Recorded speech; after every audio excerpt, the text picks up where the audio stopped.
আল্লাহ রাব্বুল আলামিন এই মিরাজে বিশ্ব নবী তাকে এমন একটি জায়গায় নিয়ে গেলেন, পৃথিবীর বিজ্ঞান কিয়ামত পর্যন্ত যেই জায়গায় যেতে পারবে না। পারবে নাকি?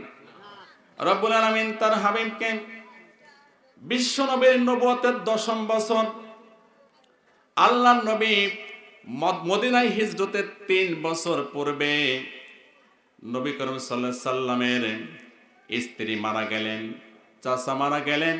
আল্লাহ পাক রাসূলকে সান্ত্বনা দেওয়ার জন্য আল্লাহ রাসূলকে তার কাছে ডেকে নিলেন। যেই জায়গাটা ছিল সিদরাতুল মুনতাহা পার হয়ে আরশে আজিমে আল্লাহ পাক সরাসরি রাসূলের সঙ্গে কথা বললেন। এই ঘটনাটা কখন ছিল? বিশ্বনবী বলেন যে আমি ঘুমিয়ে আছি, এমন সময় জিব্রাইল ফেরেশতা আমার ঘরের ছাদ ভেঙে ঘরে প্রবেশ করল, আর আমার পায়ের ভিতরে একটু টোকা দিল। আমি এই পায়ে যখন চিমটি কাটলাম, আমি ঘুম থেকে জেগে আশেপাশে তাকিয়ে দেখি কাউকে আমি দেখতে পেলাম না। বিশ্বনবী বলেন যে আমি আবার একটু ঘুমিয়ে গেলাম, আবার কিছুক্ষণ পরে আমার পায়ে কে যেন একটু চিমটি কেটে দিল। আমি নবী জেগে গেলাম, দেখলাম কেউ নেই।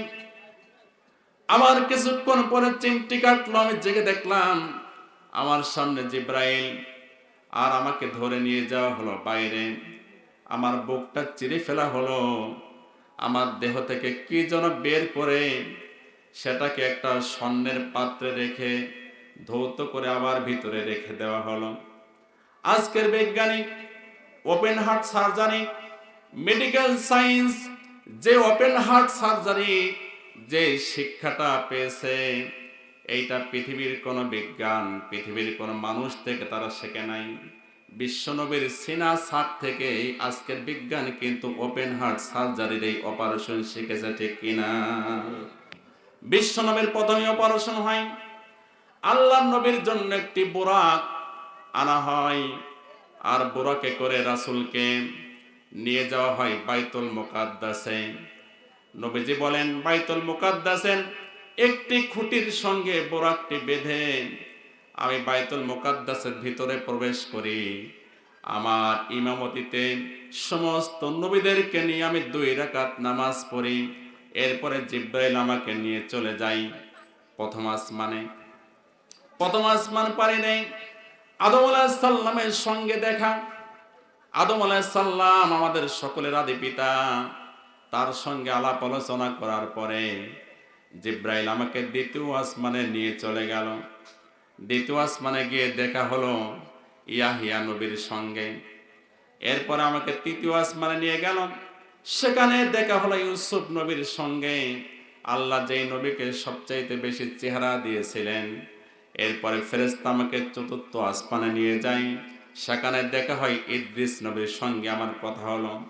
এরপরে পঞ্চম আসমান আমাকে নিয়ে যাওয়া হলো, সেইখানে হারুন নবীর সঙ্গে আমার আলাপ হলো, কথাবার্তা হলো। এরপরে ষষ্ঠ আসমানে নিয়ে যাওয়া হলো, সেখানে মুসা নবীর সঙ্গে আমার আলাপচারিতা হলো। এরপর আমাকে সপ্তম আসমানে নিয়ে যাওয়া হলো, জাতির পিতা ইব্রাহিমের সঙ্গে আমার কথা হলো। এরপর আমাকে জিব্রাইল সিদরাতুল মুনতাহার কাছে নিয়ে গেল, একটি বড়ই বৃক্ষের কাছে নিয়ে বলল, ইয়া রাসূলুল্লাহ, ইয়া হাবিবাল্লাহ, এর চাইতে উপরে যাওয়ার ক্ষমতা আমি জিব্রাইলের নেই। বিশ্বনবী বলেন জিব্রাইল আমাকে সিদরাতুল মুনতাহায় রেখে চলে গেল। এরপরে আসার পরে আমার একা একা একটু ভয় লাগতেছিল, কেউ নেই। এমন টাইমে আমি আমার সাহাবী হযরতে বিলালের পায়ের জুতার আওয়াজ আমি শুনতে পেলাম। জোরে কান সুবহানাল্লাহ। জান্নাতের ভিতরে শুনতে পেলাম। নবীজি বললেন বিলালকে বললাম, বিলাল রে, কি এমন আমল করো? আমি যখন মিরাজে গেলাম, সিদরাতুল মুনতাহায় যখন আমাকে জিব্রাইল দেখে চলে আসলো, আমার একা একা একটু ভয় হচ্ছিল। তখন আমি রাসূল জান্নাতের ভিতরে তোমার পায়ের আওয়াজ আমি শুনতে পেলাম। সুবহানাল্লাহ। হযরত বিলাল বলেন, ইয়া রাসূলুল্লাহ, ইয়া হাবিবাল্লাহ, আমি তেমন কোনো আমল করি না, বেশি আমল আমি করতে পারি না, তবে আমার জীবনে একটি ব্যতিক্রম আমল আছে। আমি যখনই অজুবিহীন হয়ে যাই তখনই আমি অজু করে নেই। আমি যখন অজু ছুটে যাই অজু করে নেই, এরপরে 2 রাকাত তাহিয়াতুল ওযুর নামাজটা আদায় করি। আর এই আমলের কারণে আল্লাহ রাব্বুল আলামিন তাকে জান্নাত দান করেছেন। জোরে কোন সুবহানাল্লাহ।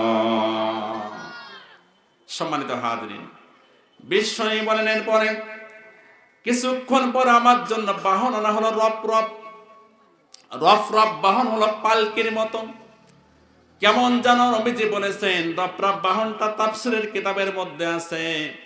একটি বড় পালকি সবুজ কাপড় দিয়ে যেটাকে ঘেরা ছিল, এই পালকিতে করে ওই রফ বাহনে আমাকে নিয়ে যাওয়া হলো আরশে আজিমে। জোরে কোন আল্লাহু আকবার। আরশে আজিমে নিয়ে যাওয়া হলো, আল্লাহ রাব্বুল আলামিনের সঙ্গে আমার কথোপকথন হলো। বলেন, এই যে ঘটনা মিরাজ, এটা কি সত্য না মিথ্যা? জোরে কোন সত্য না মিথ্যা? আল্লাহ পাক কোরআনের আয়াত নাজিল করে সেটাকে সত্যায়িত করেছেন। রব্বুল আলামিন বলেন, সুবহানাল্লাযী আসরা বিআবদিহি লাইলাম মিনাল মাসজিদিল হারামি ইলাল মাসজিদিল আকসা। আল্লাহ পাক সূরাতুল বানী ইসরাঈলের 1 নম্বর আয়াতে বলেন, বড়ই পবিত্র সেই মহান সত্তা যিনি তার বান্দাকে এক রজনীতে মসজিদে হারাম থেকে বাইতুল আকসা পর্যন্ত সফর করিয়েছেন। জোরে কোন সুবহানাল্লাহ। আল্লাহ রাব্বুল আলামিন এটা সম্ভব, আমাদের মাথায় কাজ করবে না। কিভাবে সম্ভব? নবীজি বললেন যে আমি ওযু করে গিয়েছিলাম, মিরাজ থেকে আমি 7 আসমান পাড়ি দিলাম। এবার 7 আসমানের দূরত্ব কত? হাদিস শরীফে এসেছে, আল্লাহর নবী বলেন, প্রথম আসমান থেকে দ্বিতীয় আসমানের দূরত্ব হলো 500 বছরের রাস্তা, আর দ্বিতীয় আসমান থেকে তৃতীয় আসমানের দূরত্ব হলো আরো 500 বছরের রাস্তা। নবী আমার বলেন, শুধু তাই নয়, একটি আসমানের পুরুত্ব হলো আরো 500 বছরের রাস্তা। এই দীর্ঘ একটি নয়, দুইটি নয়, 7টি আসমান পূর্ণ হয়ে পাড়ি দিয়ে সিদরাতুল মুনতাহা পার হয়ে আর আরশে গেলেন। আল্লাহ পাক রাসূলকে জান্নাত দেখাতে নিয়ে গেলেন, জাহান্নাম নিয়ে দেখাতে নিয়ে যাওয়া হলো। সব কিছু দেখে এসে আবার নবীজি দেখলেন ওজুর পানি গৌরাচ্ছে, এরপরে বিছানা যেমন গরম ছিল সেরকমেরই আছে। আল্লাহর নবী এই এক রজনী অল্প সময়ের ভিতরে সব কিছু দেখে আবার ফজরের নামাজ আদায় করলেন। এই দৃশ্য, এই কাহিনী যখন নবীজি মক্কার লোকগুলিরে বললেন, মক্কার লোকেরা বলল, মুহাম্মাদের মাথা নষ্ট হয়ে গেছে। নাউজুবিল্লাহ কবেন না? বললে মাথা খারাপ হয়েছে, কিভাবে সম্ভব? তারা বলল যে আমাদের তো কাবা থেকে এই মক্কা থেকে বাইতুল মুকাদ্দাসে যেতে সময় লাগে 3 মাস, সেই সময়ের রাস্তা। তো এখান থেকে বাইতুল মুকাদ্দাসে গিয়েছে, সেখান থেকে 7 আসমান পাড়ি দিয়ে সিদরাতুল মুনতাহায় গেছে, জান্নাত দেখেছে, জাহান্নাম দেখেছে, আবার এসে ফজর পড়েছে। মাথা কি ঠিক আছে তার? এভাবে তারা এরপরে আবু জেহেল মনে মনে ভাবলো যে একটা সুযোগ পাইছি যে মুহাম্মদকে কিভাবে পাগল বানানো যায়। নাউজুবিল্লাহ কম। সে চলে গেল আবু বকর রাদিয়াল্লাহু তাআলা আনহুর কাছে, বলল, আবু বকর শুনছো নাকি ঘটনা? বলছে, না তো। ঘটনা হয়েছে তোমার বন্ধু কয়টাই কি, সে নাকি গত রাত্রে ঘুমিয়েছিল, শেষ রাত্রে উঠে 7 আসমান পাড়ি দিয়ে জান্নাত জাহান্নাম দেখে সিদরাতুল মুনতাহা পার হয়ে আবার এসে ফজরের নামাজ পড়েছে। এ কথা কি তোমার বিশ্বাস হয়? কি মাথা ঠিক আছে? তখন আবু বকর রাদিয়াল্লাহু তাআলা আনহু বলল, আবু জেহেল তুমি একটু ভেবে চিনতে বলো, আমার রাসূল কি এ কথা বলেছেন? বলে, হ্যাঁ আমি নিজের কানে শুনেছি। বলে নাই মানে? বলছে, আবার ভেবে দেখো আমার রাসূল কি মুখ দিয়ে বলেছেন? তখন আবু জেহেল বলল, আমি নিজের কানে শুনেছি। আবু বকর বলে নাই মানে? তখন আবু বকর রাদিয়াল্লাহু তাআলা আনহু বললেন, আমার রাসূল যা বলেছেন সত্য বলেছেন। আল্লাহু আকবার। নবীজি বলেন, আবু বকর আজ থেকে তুমি শুধু আবু বকর নয়, তুমি হচ্ছে আবু বকর সিদ্দিক। সম্মানিত হাজরিন, বিশ্বনবী মিরাজে গেলেন। আমার আজকের যে আলোচনার বিষয়, নবীজি মিরাজে গেলেন, কি উপহার নিয়ে আসলেন জানেন নাকি? জানেন না কেউ? আহা, আল্লাহ নবী মিরাজে গিয়েছিলেন, কি উপহার নিয়ে আসলেন? নবীজি উপহার নিয়ে আসলেন 50 ওয়াক্ত নামাজ। কয় ওয়াক্ত? একটু সবাই বলেন, আরে জোরে বলেন। 50 ওয়াক্ত। আমরা তো 5 ওয়াক্তে পড়তে পারি না, 50 ওয়াক্ত নামাজ নিয়ে আসলেন। প্রতিমধ্যে এসে মুসা নবীর সঙ্গে ষষ্ঠ আসমানে দেখা। মুসা আলাইহিস সালাম তো আবার বুঝতেন বনি ইসরাইল নবী ছিল। বনি ইসরাইল তো খুব বাঁকা জাতি, মানে ওরা অনেক ফাজলামি করছে নবীর সঙ্গে। মুসা আলাইহিস সালাম বললেন যে, ও মুহাম্মদ সাল্লাল্লাহু আলাইহি সাল্লাম, হে রাসূল, আপনি যে 50 ওয়াক্ত নামাজ নিয়ে আইছেন, আপনার উম্মতরা পারবে না, আপনি ফিরে যান, কমায় নিয়ে আসেন। নবীজি গেলেন, 10 ওয়াক্ত কমিয়ে দেওয়া হলো। এভাবে আল্লাহ রাসূল 4-5 বার আল্লাহর কাছে ফিরে গিয়েছেন, কমতে কমতে এখন কয় ওয়াক্ত? আরে কথা কয় না, কয় ওয়াক্ত? আল্লাহর নাই বলেন। আল্লাহ পাক রাসূলকে ডেকে বলেন, ইয়া রাসূলুল্লাহ, ইয়া হাবিবাল্লাহ, আমার কোন বান্দা যদি 5 ওয়াক্ত নামাজ সঠিকভাবে আদায় করে, আমি আল্লাহ তো মুখ দিয়ে বলেছি 50 ওয়াক্ত, এই জন্য কোন বান্দা যদি 5 ওয়াক্ত নামাজকে আদায় করে, আমি আল্লাহ তাকে 50 ওয়াক্ত নামাজের সওয়াব দান করব। সুবহানাল্লাহ। আর একটু আস্তে কর, সুবহানাল্লাহ বলবেন না? তাহলে এক ওয়াক্তে কয় ওয়াক্ত? 10 ওয়াক্ত, তাই না? 5-10 কে 50 ওয়াক্ত। সম্মানিত হাজিরিন, তাহলে এক ওয়াক্ত নামাজ যদি কাজা করি, তাহলে কয় ওয়াক্ত কাজা হয়ে গেল? 10 ওয়াক্ত। কষ্ট পাইছেন নাকি? উঠে যায় কে? পেশাব করতে না এমনি উঠে যাচ্ছেন? আমরা জিকির করি লা ইলাহা, জোরে লা ইলাহা,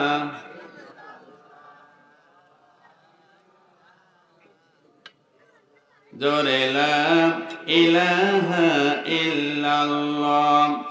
আসমানে আল্লাহ, জমিনে আল্লাহ, আসমানে আল্লাহ, জমিনে আল্লাহ, হায়াতে আল্লাহ, মওতে আল্লাহ, লা ইলাহা,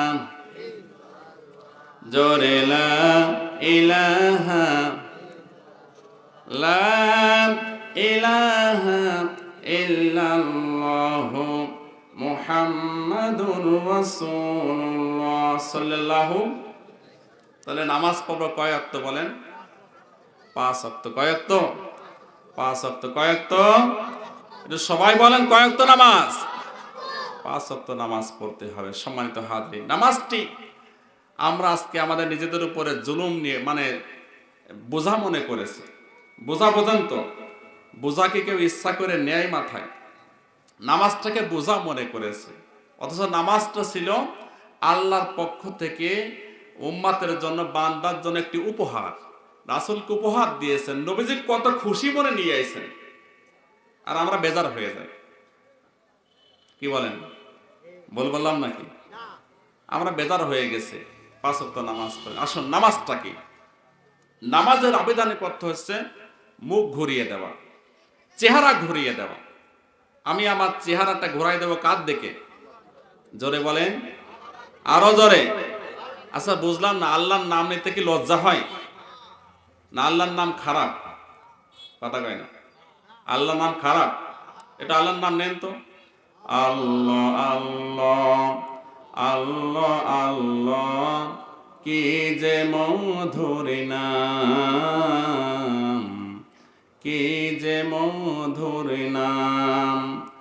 আল্লাহ আল্লাহ আল্লাহ আল্লাহ, কি যে মধুর নাম, কি যে মধুর নাম। হানিফা ওয়া মা আনা মিনাল মুশরিকিন। এই দোয়াটা পারেন না? এই জায়নামাজে পড়ি না আমরা, দোয়া পারেন না নাকি? পারেন? একটু পড়েন। ইন্নী ওয়াজ্জাহাতু ওয়াজহিয়া লিল্লাযী ফাতারাস সামাওয়াতি ওয়াল আরদ হানিফা ওয়া মা আনা মিনাল মুশরিকিন।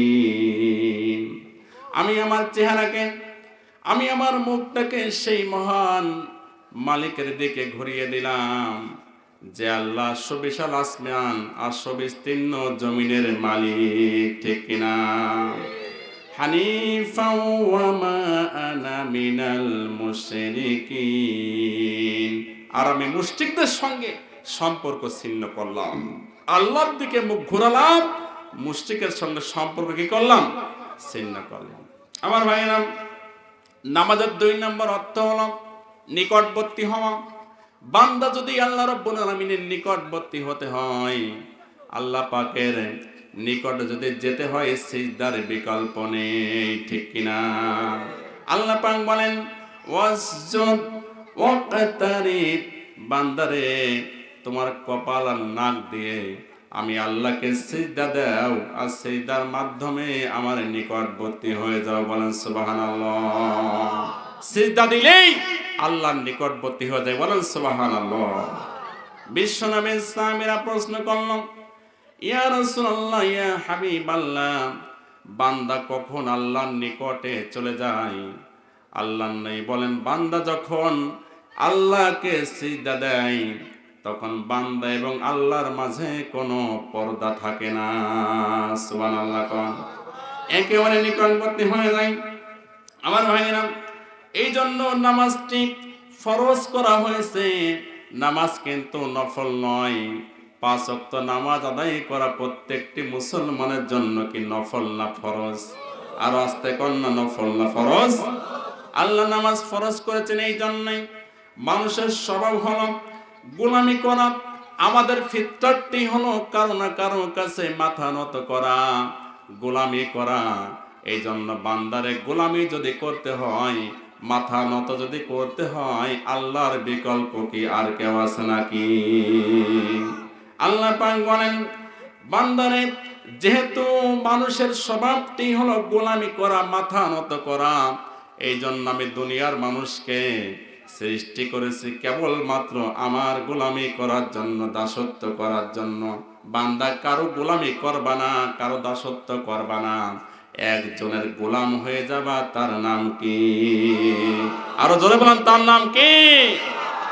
আল্লাহ পাক বলেন, ওমা খলাকাতুল জিন্না ওয়াল ইনসা ইল্লা লিয়াবুদুন।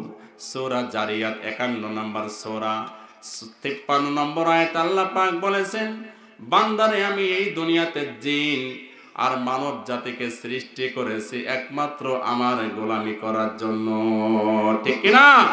আর আল্লাহর গোলামির শ্রেষ্ঠ নমুনা হলো নামাজ। শ্রেষ্ঠ নমুনা কি? নামাজ। জোরে বলেন কি? নামাজ। নামাজের চাইতে আল্লাহর গোলামি প্রকাশ করার মাধ্যম, শ্রেষ্ঠ মাধ্যম আর একটাও হতে পারে না। আমার ভাইরা, এই জন্য প্রত্যেকটি নবী, এই দুনিয়াতে আল্লাহ পাক যত রাসূলকে পাঠিয়েছিলেন, সমস্ত নবী এই দাওয়াত দিয়েছেন। আল্লাহ পাক বলেন, ওয়ালাকাদ বাআসনা ফি কুল্লি উম্মাতির রাসূলা। আল্লাহ সূরাতুন নাহল, কুরআনুল কারীমের 16 নম্বর সূরা 36 নম্বর আয়াতে কারিমার মধ্যে আল্লাহ পাক বলেন, আমি প্রত্যেকটি জাতির কাছে রাসূল পাঠিয়েছি, কোনো জাতি বাদ পড়ে নাই। আর প্রত্যেকটি রাসূল বলেছে, আনি ইবাদুল্লাহ, এক আল্লাহর গোলামি করো, এক আল্লাহর দাসত্ব করো। এই জন্য আমাদের রাসূল থেকে নিয়ে শুরু করে দুনিয়ায় যত রাসূল এসেছে, সব রাসূল বলেছে, বান্দারে আল্লাহর গোলাম হয়ে যাও, ঠিক কিনা? আমার ভাইরা, আমরা কি আল্লাহর গোলাম হতে রাজি আছি? আর আস্তে বলেন, রাজি আছি। এই জন্য নামাজটি হলো গোলামের শ্রেষ্ঠ মাধ্যম। আপনি যে আল্লাহকে বিশ্বাস করেন, আল্লাহকে যে মানেন, এক আল্লাহকে যে স্বীকার করেন, তার প্রমাণ দিতে হবে আপনাকে নামাজের মধ্য দিয়ে, ঠিক কিনা? এই জন্য তাওহীদের বহিঃপ্রকাশ হলো নামাজ। কোন ব্যক্তি যদি ঈমান আনে, তার প্রথম দায়িত্ব হলো সে নামাজ আদায় করবে, ঠিক কিনা? আমার ভাইরা, এই জন্য ইমানের, ইসলামের বা ইমানের মূল ভিত্তি হলো 5টি। কয়টি? আরো জোরে বলেন কয়টি? আচ্ছা, কয়জন উঠে যায় কেন? সমস্যা নাকি? এই কোনো অ্যালার্জি নাকি? অসুবিধা আছে? শয়তান ঢুকছে নাকি? এটা তাকবীর দিন, নারায়ে তাকবীর, নারায়ে তাকবীর। আচ্ছা আচ্ছা, রাগ করছেন নাকি? হ্যাঁ, আসতেছেন যে, আসতেছে, ভয় নেই, আসতেছে আসতেছে। মনে হয় অনেকক্ষণ বসে আছে তো, 1 নম্বর 2 নম্বর সেরে আসতেছে। জি, আমরা কি থাকবো ইনশাল্লাহ? কথা বলে থাকবো। আল্লাহ রাব্বুল আলামিন ইসলামের মূল ভিত্তি হলো 5টি। বিশ্বনবী বলেন বনিয়াল ইসলাম ওয়ালা খামসিন, ইসলাম 5টি ভিত্তির উপরে প্রতিষ্ঠিত। শাহাদাতু আল্লা ইলাহা ইল্লাল্লাহ, 1 নম্বর সাক্ষ্য হলো ঈমান, আর 2 নম্বর কাজ হলো নামাজ। ঠিক কি না? আপনি যে ঈমান আনছেন তার প্রমাণ দিতে হবে। আপনি যে আল্লাহকে মানেন, রাসূলকে মানেন, তার প্রমাণ দিতে হবে। দৈনিক 5 বার আল্লাহর সামনে গোলামের মতো মাথাটা নিচু করে দেওয়া। ঠিক না ভাই? ঠিক বলেন। সম্মানিত হাজরিন, এই জন্য নামাজটি হলো আমাদের জিন্দেগি। নামাজটি কি? নামাজ হলো একাগ্র চিত্রে সমস্ত দিক থেকে মুখ ঘুরিয়ে নিয়ে মন প্রাণ দিয়ে নিজেকে আল্লাহর দিকে সঁপে দেওয়া। আল্লাহ পাক বলেন মুনিবিনা ইলাইহি ওয়াত্তাকুহু ওয়াকিমুস সালাতা ওয়ালা তাকুনু মিনাল মুশরিকিন। আল্লাহ রাব্বুল আলামিন সূরাতুল রুমের 47 নম্বর আয়াতে কারিমার মধ্যে বলেন, বান্দারে একাগ্র চিত্রে এক মনে আল্লাহর দিকে তুমি ঝুঁকে যাও, আর সে আল্লাহকে ভয় করো, আর নামাজকে কায়েম করো। ওয়ালা তাকুনু মিনাল মুশরিকিন, বান্দা খবরদার মুশরিকদের অন্তর্ভুক্ত হয়ে যেও না। আল্লাহ ছাড়া যারা কারো কাছে মাথা নত করবে তারা মুশরিক। ঠিক না বেঠে? আল্লাহ ছাড়া যে অন্য কারো গোলামি করবে, অন্য কাউকে পূজা করবে, অন্য কারো কাছে মাথা নিচু করবে, সে কি হয়ে যাবে? জোরে বলেন, আরো জোরে। মুশরিক। আল্লাহ বলেছে ওয়ালা তাকুন মিনাল মুশরিকিন, মুশরিকদের দলভুক্ত হইও না, আল্লাহর গোলাম হয়ে যাও। বলেন না কার গোলাম হব? আরো জোরে বলেন কার গোলাম? আমার ভাইয়েরা, এই জন্য একজন মানুষ যদি ফজরের পরে যদি জোহরের নামাজের আগে কেউ ঈমান আনে, তার প্রথম দায়িত্বটাই হলো জোহরের নামাজটা আদায় করে নেওয়া। ঠিক কিনা? যদি একজন মুসলমান আসরের নামাজের পূর্বে যদি ঈমান আনে, তার প্রথম কাজটাই হলো আসরের নামাজটা আদায় করে নেওয়া। এই জন্য ঈমান আনার পরে প্রথম যে দায়িত্ব, তার নাম হলো নামাজ। তার নাম কি? আরো জানান, তার নাম কি? কিন্তু যারা বলে যে নামাজ না পড়লে কি ঈমান ঠিক আছে, বলে নাকি? আগে বলতে, এখন বলে না। বলে নামাজ না পড়লে কি ঈমান আছে ওর? আরে কথা কয় না রে, ঈমান আছে। ঈমান ঠিক থাকে কেমনে? কারণ ঈমানের প্রথম পরিচয়টা হলো নামাজ। আর নামাজ পড়েন না, ঈমান ঠিক আছে মানে? তার মানে ঈমান কি আপনার বাপ দাদার সম্পদ? ঈমান তো আপনার সম্পদ নয়। ঈমান হচ্ছে এমন একটি জিনিস যেটা সবার ভাগ্যে জোটে না, সবার কপালে জোটে না। ঈমান এমন জিনিস, আজকে ঈমানদার কালকেই বেঈমান, সকালবেলা ঈমানদার সন্ধ্যাবেলা বেঈমান। ঠিক কিনা? আল্লাহ রাসূল বলেছেন, কোন মানুষ যখন হারাম কাজে লিপ্ত হয়, পাপ কাজে লিপ্ত হয়, তখন তার ঈমান তার মধ্যে থাকে। কথা বলেন, থাকে। আবার যখন হারাম কাজ ছেড়ে দেয়, তখন ঈমানটা চলে আসে। নবী আমার বলেছেন, কোন মানুষ যখন জেনা করে, ব্যভিচার করে, চুরি করে, হারাম কাজে লিপ্ত হয়ে যায়, তার দেহ থেকে ঈমানটা শূন্যের উপরে ভাসতে থাকে। এরপরে যখন বান্দা এই হারাম কাজকে ত্যাগ করে ভালো কাজের দিকে যখন ফিরে আসে, তার দেহের মধ্যে ঈমানটা তখন ঢুকে যায়। জোরে কান সুবহানাল্লাহ। শুধু তাই নয়, নবী আমার বলেছেন, এমন উম্মত আমার আছে যারা সকালবেলা মুমিন, সকালবেলা ঈমানদার, আবার সন্ধ্যাবেলা বেঈমান হয়ে চলে যায়। সন্ধ্যাবেলা বেঈমান, সকালবেলা ঈমানদার। এই জন্য ঈমান আপনার বাপ দাদার কিনা কোনো সম্পত্তি নয়, যে আপনি নামাজ না পড়লেও আপনার ঈমান ঠিক থাকবে। থাকবে? কথা কোনা থাকবে? এই জন্য আপনি যে ঈমানদার, তার প্রথম কাজটি হলো নামাজ। প্রথম কাজ কি? আরো জোরে বলেন, প্রথম কাজ কি? এই নামাজ কি পড়তে রাজি আছে? নেই কে কে হাত তোলেন তো দেখি। চাচা হাত উঠে ফেলাইছে, 2 হাত। হবে না, বুঝতে পারেন না। আমি বলছি যে নামাজ পড়বেন না কে কে, তাই তো? সময় তো হাজ, আমরা নামাজ পড়তে রাজি আছি না নাই? আছে না নাই? দেখেন তো হাত তোলেন, একে তো হাত তুলে দেখান তো আল্লাহকে, নারায় থাকবে, নারায় থাকবে। হাত নামান। অনেকে অর্ধেক হাত তুলিছে, মানে 2 অক্ট পর্ব 3 অক্ট পর্ব না। আছে না নাই? কথা কেন এরকম নামাজে আছে না নাই? মানে ইয়ে শুকুর আলী মুসল্লি, বুঝতে পারছেন? শুধু শুক্রবারে ওনারে মসজিদের প্রথম কাতারে পাওয়া যায়। রমজান আলী মুসল্লি শুধু, হ্যাঁ, রমজান মাস যখন আসে তখন তাকে পাওয়া যায়। এইরকম মুসল্লি আমার সমাজে আছে না নাই? যারা অর্ধেক হাত তুলেন তারা কি এরকম নাকি? আরে কথা কয় না এরকম।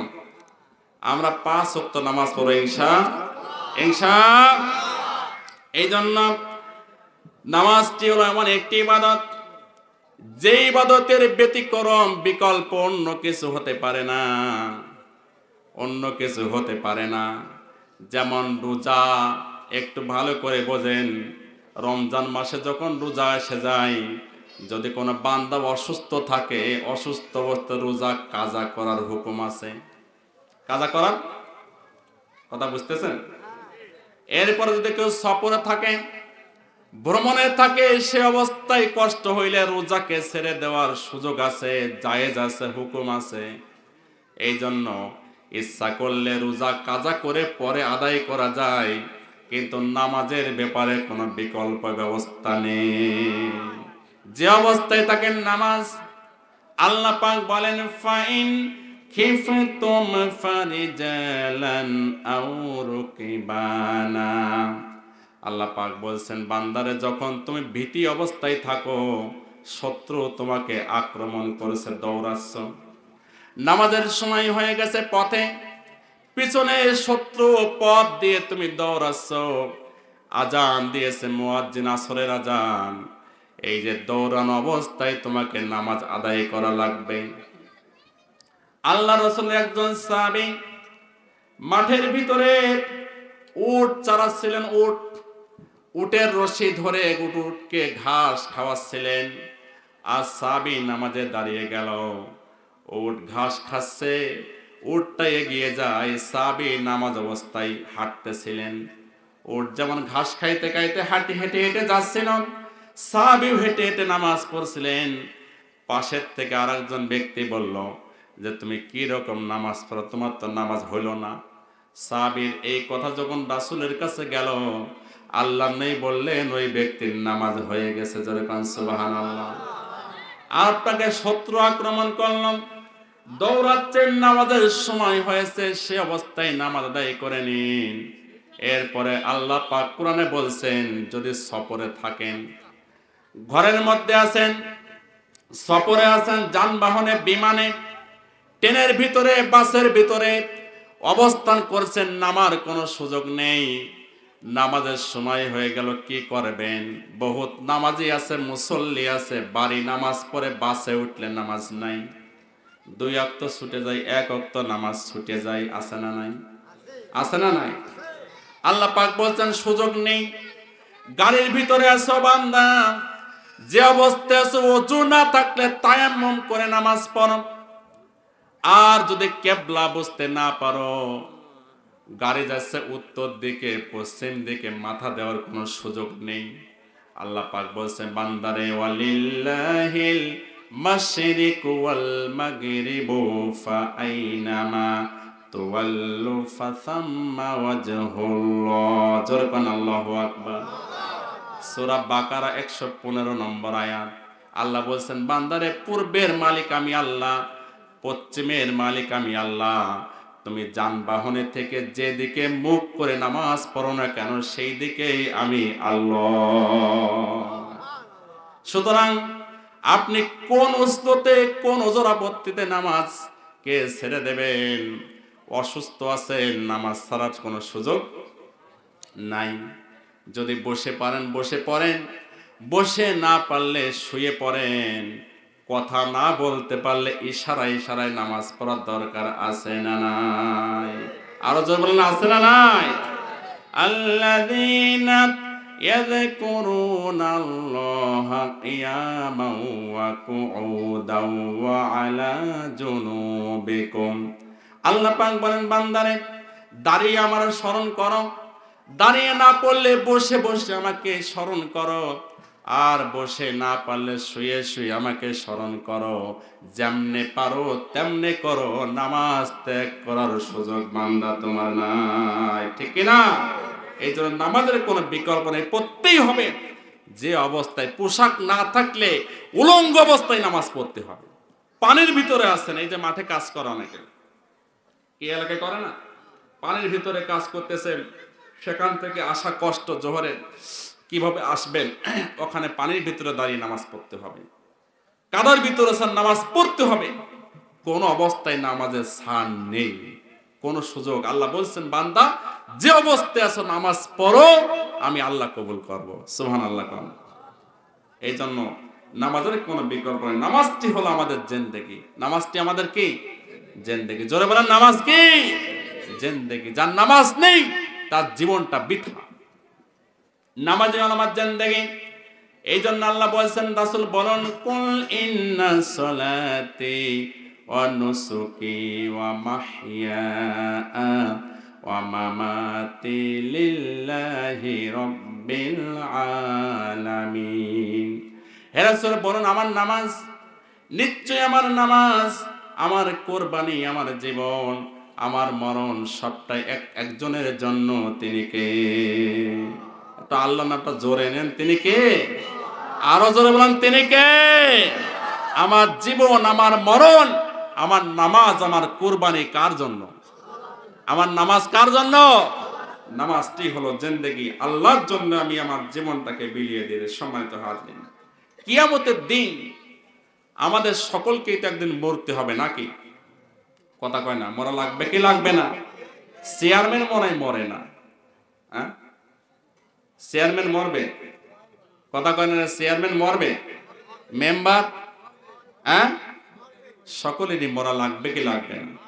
এবং আরেকটি যুগ আছে, আরেকটি দিন আছে, সেই দিনটা হলো কোন দিন? একটা দিন আছে না আমাদের, হিসাবের দিন আছে না? কোন দিন?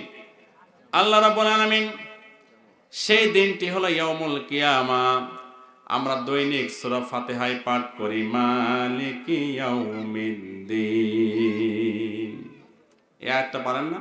পড়ুন সবাই, মালিকি ইয়াউমিদ্দিন।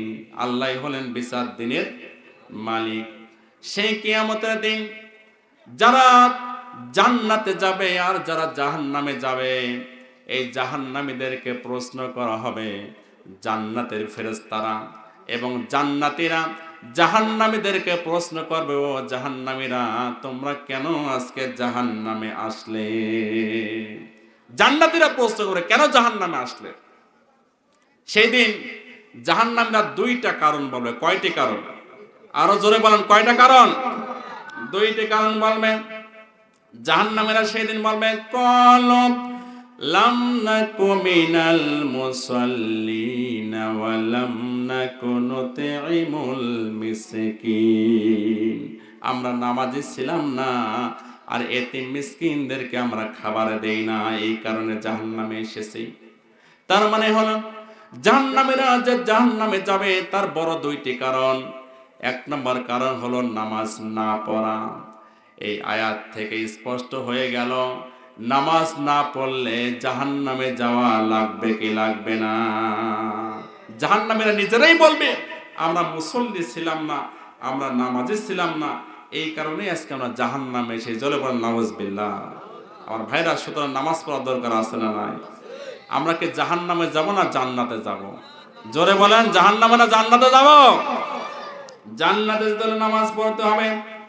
নামাজটাকে জীবনের মধ্যে গেঁথে নিতে হবে, কারণ নামাজটি হলো আমার সফলতার মূল কাঠি, মূল কেন্দ্রবিন্দু। যে নামাজ পড়ে না সেই ব্যক্তি জীবনে সফল হতে পারবে না, ইহকালেও পারবে না, পরকালেও পারবে না, কারণ নামাজটা হলো সফলতার মূল চাবিকাঠি। আমরা যখন সিজদা দেই, সিজদার জন্য আমরা প্রথম যে অঙ্গ ব্যবহার করি আমার নাক, করি কি করি না?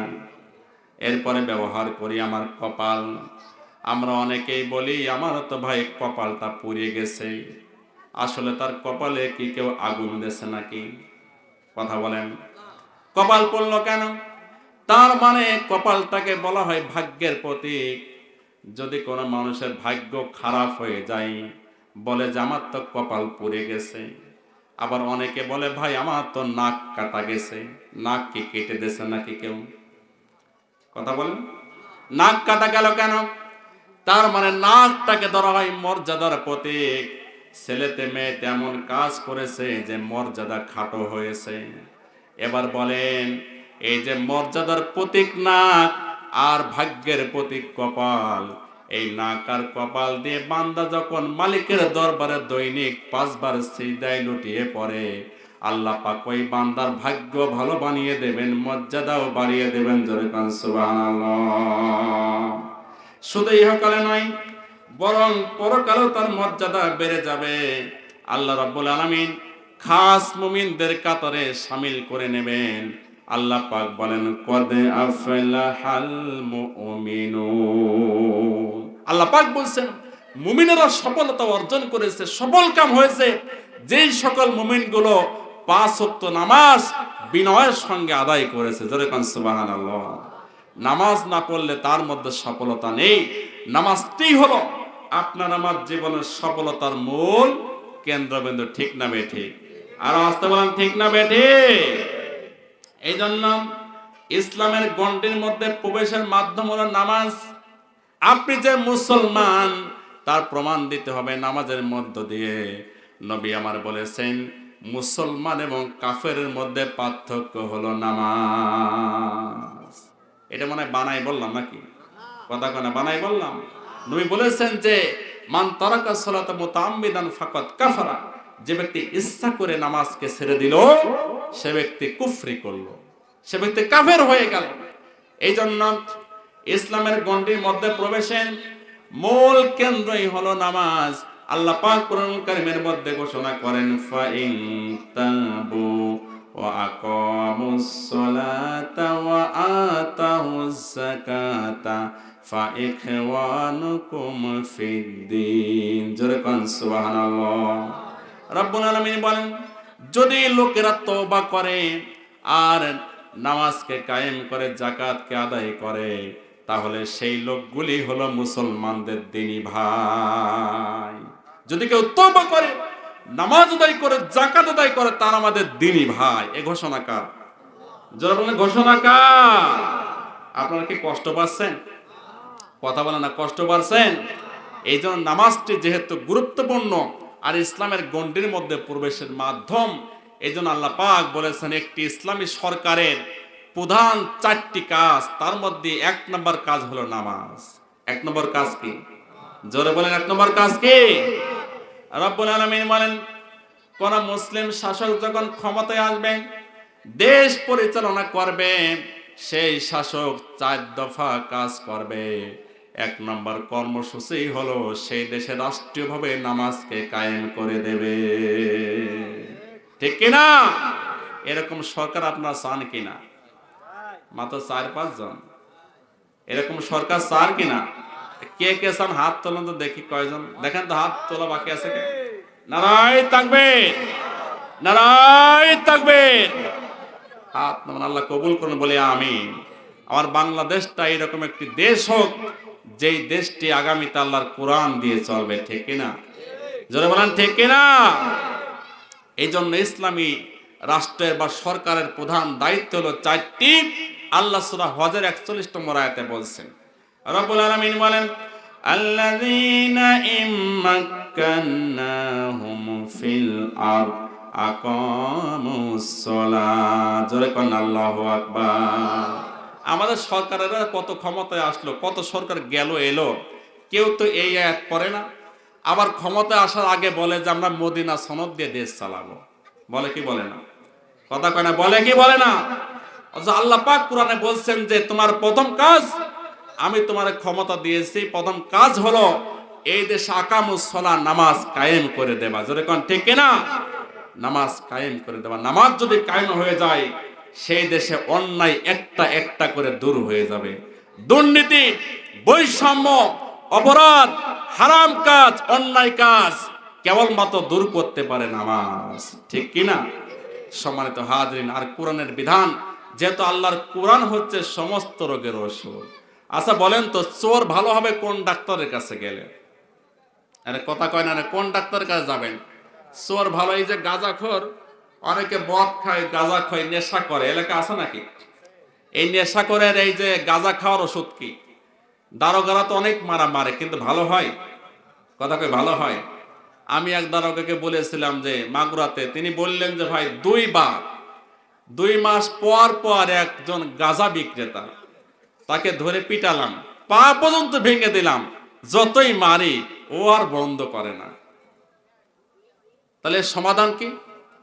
এর সমাধান হলো, আজ থেকে প্রায় 1500 বছর আগে আল্লাহ রাব্বুল আলামিন সমাধান দিয়েছেন। আল্লাহ পাক বলেন, ওয়ানুনাজ্জিলু মিনাল কুরআনি মা হুয়া শিফাউ ওয়া রাহমাতুল লিল মুমিনিন। যরকান আল্লাহু আকবার। আল্লাহ বলছেন, আমি কোরআন দিয়েছি বিধান, এই কোরআন যদি প্রতিষ্ঠা হয়ে যায় একটা দেশে, কোরআনের আইন যদি দেশে চালু হয়ে যায় রাষ্ট্রীয়ভাবে, সেই দেশের সমস্ত গাঁজাখোর, সমস্ত চোর ডাকাত গুলো সোজা হয়ে যাবে। ঠিক কিনা? এই জন্য এই ওষুধ প্রয়োগ করা লাগবে।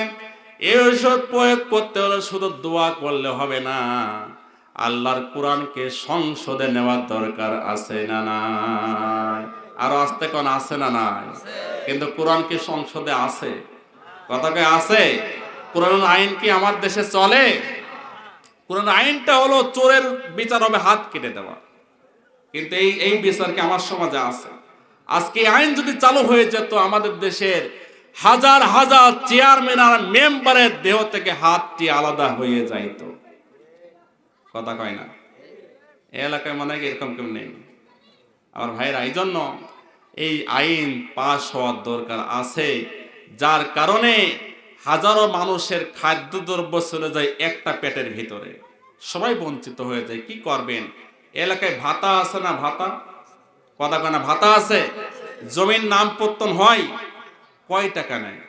আজকে আমি তো দেখি ছোটবেলা থেকে জমির নাম জারি করতে গেলে 5000 থেকে নিয়ে শুরু করে 15, 10, 20 পর্যন্ত হাইকে নেয়।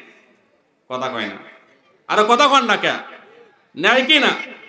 আমি এই নাম জারি গত মাসে করেছি একটা, মাত্র 1300 টাকা লাগছে আমার, মাত্র 1300 দিয়ে করেছে। 1 টাকাও বেশি আমার কাছে নেই না। আমি প্রত্যেকটি অফিসে নিজে নিজে গিয়েছি, দেখলাম যে এই যে টাকাগুলি সাধারণ লোকের কাছ থেকে নেয়, এরা মনে হয় আল্লাহর ফেরেশতা নাকি? কথা বলেন। এই যে অবস্থা, সমস্ত অফিস আদালত গুলো চলছে, এগুলো ভালো হবে কি দিয়ে? ভালো হবে এই সমাজে সৎ এবং দক্ষ লোককে বসাতে হবে ওই জায়গাগুলোতে। আর ভালো লোক তৈরি হবে আল্লাহর কোরআন দিয়ে। কোরআনকে বাদ রেখে ভালো লোক তৈরি হতে পারে? এজন্য শিক্ষা ব্যবস্থায় কোরআনকে বাধ্যতামূলক করা লাগবে। কথা কয় না? রাজি আছেন না নাই? রাজি আছেন না নাই?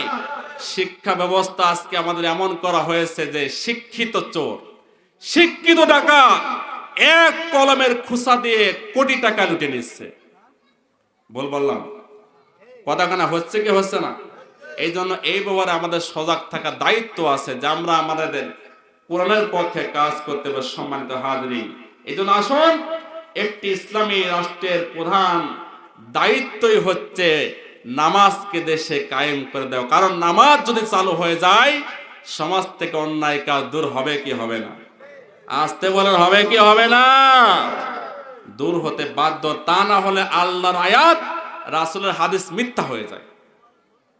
আল্লাহ রাব্বুল আলামিন বলেন, উতলু মা উহিয়া ইলাইকা মিনাল কিতাব ওয়া আকিমিস সালাতা নাহা আনিল ফাহশাই ওয়াল মুনকার। জোরে কোন আল্লাহু আকবার।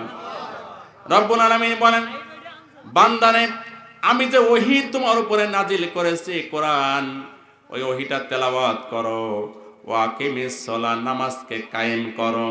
আর নামাজ যদি কায়েম হয়ে যায়, নামাজ তোমাকে সমস্ত অন্যায় কাজ থেকে বাঁচিয়ে রাখবে। সুবহানাল্লাহ কোন। এই ঘোষণা কার? আরো আসতে বলেন কার? আল্লাহ বললেন নামাজ অন্যায় কাজ থেকে বাঁচিয়ে রাখবেন। কিন্তু আমরা দেখি নামাজ তো অন্যায় কাজ থেকে অনেককেই ঠেকাতে পারে না। আমরা দেখি নামাজ পড়ে তারপরে অন্যায় কাজ করে কি করে না? আরো আস্তে কান, করে কি করে না? নামাজ পড়া পরেও মসজিদে জুতা চুরি হয় কি হয় না? কথা কয় না, হয় কি হয় না? নামাজ পড়ার পরেও আইল ঠেলাঠেলি আছে না নাই? নামাজ পড়ার পর জমিন দখল আছে না নাই? নামাজ পড়ে ঘুষ খাওয়া আছে না নাই? কথা কয় না রে। তাহলে বোঝা গেল আল্লাহ যে কথা বলেছেন, আল্লাহর কথা একটু একটু মিথ্যা আছে। হ্যাঁ, আল্লাহর কথা একটু একটু মিথ্যা আছে। তাহলে আল্লাহ বললেন যে নামাজ মানুষকে অন্যায় কাজ থেকে বাঁচিয়ে রাখে, কিন্তু নামাজ পড়ার পরে জুতা চুরি করে কে? নামাজ পড়ার পরে আল ফেলে কেন? নামাজ পড়ার পরে অবৈধ সম্পদ গ্রহণ করে কেন? সুদ খায় কেন? ঘুষ খায় কেন? বেপরদায় চলে কেন? তার মানে তার নামাজ হয় না, ঠিক কিনা? নামাজ কোথাও না কোথায় ভুল যাচ্ছে, নামাজ হচ্ছে না। নামাজটাই যেন সহি করে পড়তে হবে। নবী আমার বলেছেন সল্লু কামা রাআইতুমুনি উসাল্লি, নামাজ পড়ো সেইভাবে যেভাবে আমাকে পড়তে দেখেছো। মরুক্তি নামাজ পড়লে হবে না, বিশ্বনবীর সিস্টেমে নামাজ পড়তে হবে। এই জন্য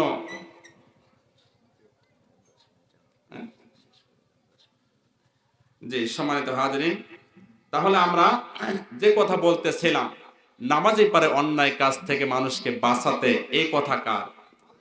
তাহলে আমার কথা ঠিক না আল্লাহরটা ঠিক? কথা কয় না রে। কারটা ঠিক?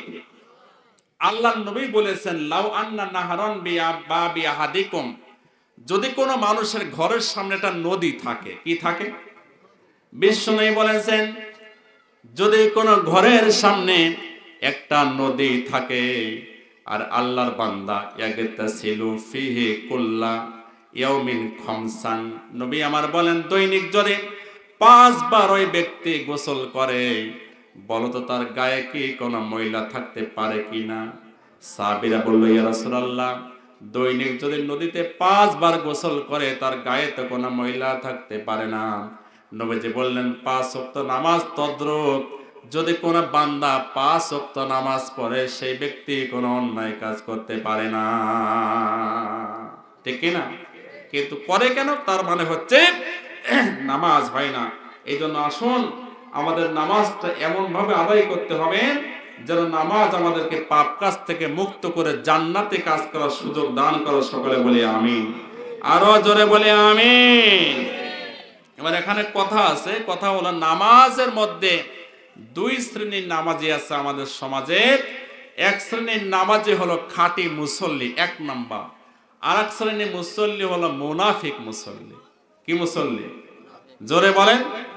মুনাফিক মুসল্লি, মানুষকে দেখানোর জন্য নামাজ পড়ে। আল্লাহ কোরআনে বলেছেন ওয়াইজা কামু ইলা সলাতি কামু কুসালা ইউরাউনান নাস ওয়ালা ইয়াযকুরুনাল্লাহা ইল্লা কিয়ামা।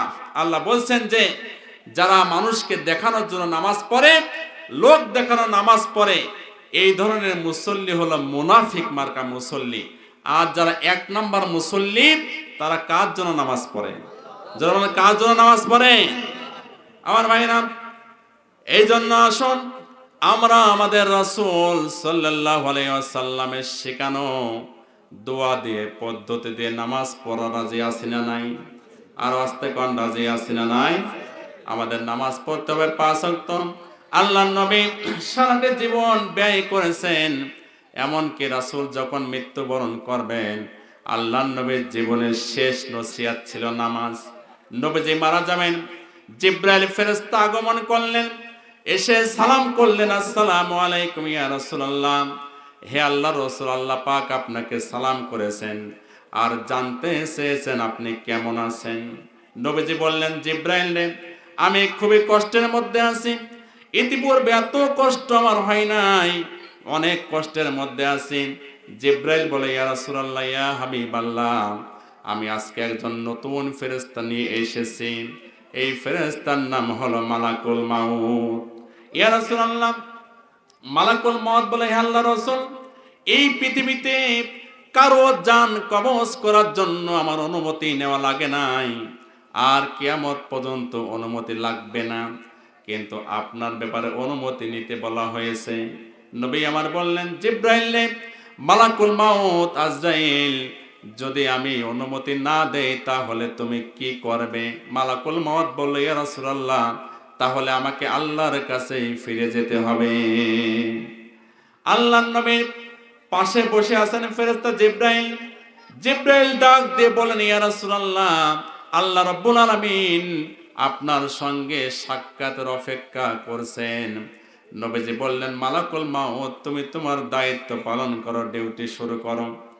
মালাকুল মউত তার দায়িত্ব, রূহটা কবজ করে নিয়ে যাওয়া, জানটা কবজ করে নিয়ে যাওয়া। রাসূলের জীবনের শেষ মুহূর্ত নবীজি জানটা নিচ্ছেন। এমন সময় আল্লাহর নবী তার কলিজার টুকরা মা ফাতেমা তাকে ডাকলেন না, নবীজির নাতি হাসান এবং হুসাইন তাদেরকে ডাকলেন না, জামাই ছিল আলী তাকে ডাকলেন না। আল্লাহর নবী মৃত্যুর শেষ মুহূর্তে চিৎকার করে বললেন, উম্মতেরা, আসসালাত আসসালাত আসসালাত, নামাজ নামাজ নামাজ, কখনো তোমরা ছেড়ে দিও না। এইটা হলো নবীজের জীবনের শেষ নসিহত।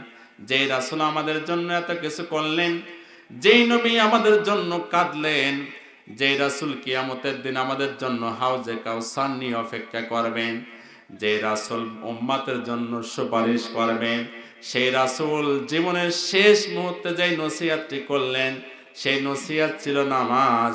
বান্দারে, নামাজ তোমরা ছেড়ে দিও না। আমার ভাইরা, আমরা যদি আল্লাহর নবীর উম্মত হয়ে থাকি, বিশ্ব নবীর উম্মত যদি দাবি করে থাকি, আল্লাহর নবীর জীবনের শেষ যে নসিহতটুকু করলেন নামাজ, এই নসিহতটুকু কি আমরা মেনে নিতে পারবো না? কি বলেন, পারবো কি পারবো না? আল্লাহর নবীর জীবনের শেষ নসিহত ছিল নামাজ। সুতরাং আসুন আমরা সকলেই আল্লাহর জন্য নামাজ পড়তে রাজি আছি না নাই? আরো জোরে বলে, আছি না নাই? এটা আল্লাহকে দেখান, আল্লাহ আমরা 5 ওয়াক্ত, জোরে বলেন 5 ওয়াক্ত নামাজ জামাতের সঙ্গে আদায়ের চেষ্টা করব। আল্লাহ তুমি আমাদেরকে তৌফিক দান করো। সকলে বলি আমিন। সম্মানিত হাজিরিন, সুতরাং আসুন সর্বশেষ নামাজের শিক্ষাটা কি হবে, নামাজ যে 5 ওয়াক্ত বলি শিক্ষাটা কি?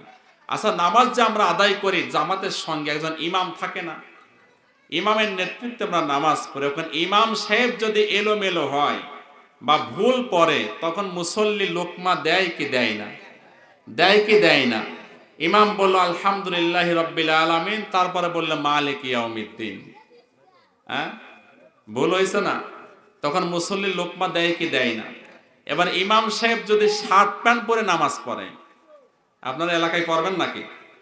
আবার ইমাম আছে নামাজ পড়ে খুব ভালো জানে, কিন্তু মুখে কোনো দাড়ি নেই, দাড়ি ক্লিন শেভ করে ফেলেছে, তার পিছনে নামাজ পড়বেন আপনারা?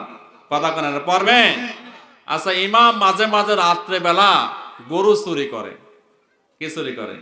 গরু চোর, মুরগি চোর, ডিম চোর, হাঁস চোর, আছে না নাই? এই চুরি করার অপরাধে ইমাম, তাকে কি ইমাম রাখবেন? কথা কয় না, রাখবেন?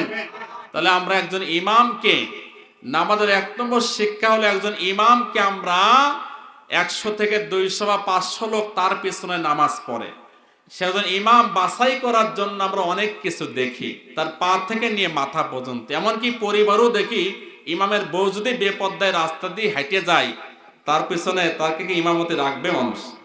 কথা কয় রাখবে? জানতে পারলে রাখবে না। তাই এত কিছু দেখেন মাত্র একজন ইমামকে সেট করার জন্য। এ থেকে নামাজ আমাদেরকে শিক্ষা দিচ্ছে যে এই বাংলাদেশে একজন ইউনিয়ন চেয়ারম্যান তৈরি করতে হলে একজন চেয়ারম্যান কতগুলো লোকের প্রতিনিধি? একজন চেয়ারম্যান প্রায় 5 থেকে 10,000 লোকের প্রতিনিধিত্ব করে, ঠিক কিনা বলেন? সে একজন চেয়ারম্যান তৈরি করার জন্য, ভোট দেওয়ার জন্য, একজন সামান্য ছোট্ট ইমাম বাছাই করার জন্য যত বাছাকুচা করা হয়, যত আমল দেখা হয়, আর এই 5 থেকে 10,000 লোকের একজন ইমাম বাছাই করার জন্য সেইটা দেখা হয় না। কথা বলেন, হয় নাকি? অথচ দেখা উচিত ছিল যে আপনি যাকে ভোট দিচ্ছেন নামাজ পড়ে কিনা, তার বউ পর্দায় থাকে কিনা, সে হারাম খায় কিনা, তার আমল আখলাক ঠিক আছে কিনা দেখার দরকার আছে না নাই? জোরে বলেন আছে না নাই?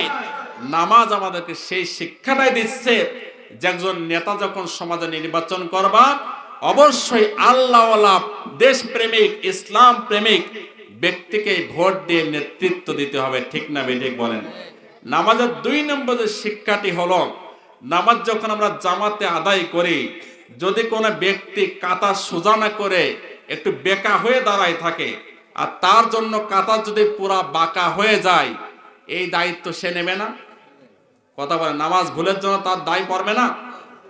তার উপরে দায়িত্ব পড়ে যায়, ভুলের কারণে সেই দায়ী হবে। যেমনি ভাবে কাতা সোজা না করলে নামাজ হয় না, তেমনি ভাবে নামাজ থেকে মুসলমান শিক্ষা নেবে। মুসলমান বাইরে এসেও এক কাতারে থাকবে, মাঝে কোনো বিশৃঙ্খলা, কোন প্রকার মতানৈক্য থাকবে না। সব মুসলমান থাকবে একটি ঐক্য, একটি দল, এক কাতারে। কারণ আমাদের পিতা একজন, আদম আলাইহিস সালাম, আমাদের আল্লাহ একজন, আমাদের রাসূল একজন। মুসলমান থাকবে সবাই এক। ঠিক কিনা বলেন? কিন্তু মুসলমান কি এক আছে? কথা কয় না এক আছে? এই কারণেই তো 90% মুসলমান এক না থাকার কারণেই তো এত মুসলমান থাকার পরেও ইসলাম বিরোধীরা যা খুশি তাই করে যাচ্ছে। ঠিক কিনা বলেন? সম্মানিত হাজিরিন, সুতরাং আসুন, নামাজ আমাদেরকে শিক্ষা দিচ্ছে আমরা এক হতে রাজি আছি না নাই? জোরে বলেন, এক হতে রাজি আছি না নাই? নারায়ে তাকবীর, নারায়ে তাকবীর। আল্লাহ পাক কবুল করুন, সকলে বলি আমিন। সম্মানিত উপস্থিতি, আমাদের কাঙ্ক্ষিত প্রধান অতিথি এসে গেছেন। যেহেতু মেহমান আলোচনা করবেন, তার আলোচনা আপনারা শুনবেন। আমি নামাজের উপরে মিরাজের রজনী যেহেতু, সেই জন্য এই বিষয়ে একটু কথা বললাম।